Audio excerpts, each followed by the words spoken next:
আজকের যে কাহিনী তা হলো একটা ব্যাচেলার ছেলেকে কেন্দ্র করে, যে নিজের হোস্টেলে থাকতো এবং প্রতিদিনের ডিউটির শেষে সে নিজের হোস্টেলে ফিরত।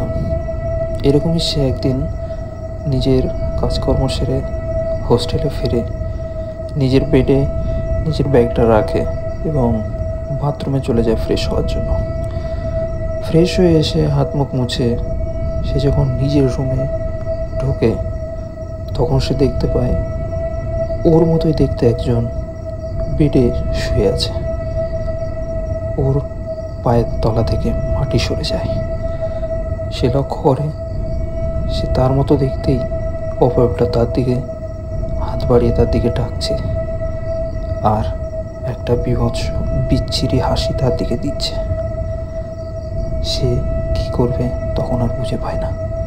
সে ঘর ছেড়ে যদি বেরিয়ে যাওয়ার চেষ্টাও করে তো ঘরের দরজা এমনভাবে লক হয়ে যায় যে আর সে সেখান থেকে বেরোতে পারে না।